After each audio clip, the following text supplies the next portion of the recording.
Et comme elle est adoptée par Asar Puente, je me dis il faut que je la contacte. Je rentre en contact avec elle et elle m'explique que elle monte un dossier, qu'elle avait découvert l'existence du trafic par un article d'un journaliste espagnol qui avait écrit sur le trafic d'êtres humains en Guatemala et notamment sur Ofelia de Gamas qui avait été inquiétée dans les années 80 pour trafic d'êtres humains et trafic d'organes. Je me dis ok, ça explique pourquoi il y avait cette fausse affirmation sur mon passeport et ça explique pourquoi pour l'État, j'ai jamais quitté le pays. Je comprends tout de suite qu'il y a eu des falsifications. Je me dis pas du tout que j'ai été trafiquée ou quoi que ce soit. Mais par contre, elle m'explique qu'elle monte un dossier et qu'elle se rend compte qu'il y a des noms qui reviennent avec parfois des fonctions différentes, mais des officiers d'état civil, des avocats. Elle me demande quel est le nom de ma mère biologique. Et donc là, je lui dis le nom et elle me dit « Ah, ce nom me dit quelque chose ».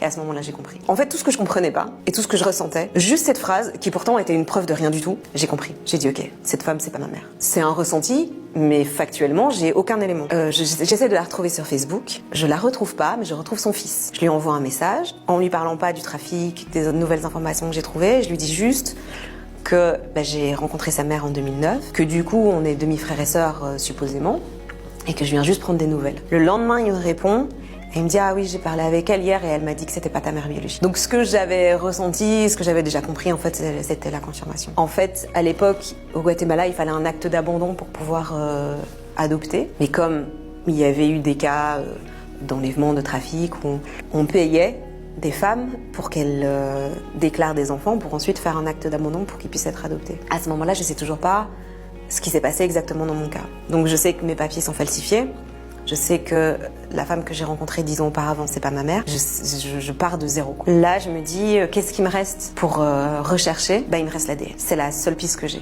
Et donc à ce moment-là, je décide de faire un premier test ADN et j'ai un résultat assez proche. J'ai un cousin au 2e degré, mais qui répond jamais à mon message. Je fais aussi un test en 2021 au Guatemala. Je retourne au Guatemala. Il n'y a pas de résultat. Donc à chaque fois, c'est une porte qui se ferme. Et c'est vrai que c'est sûr que c'est un peu difficile.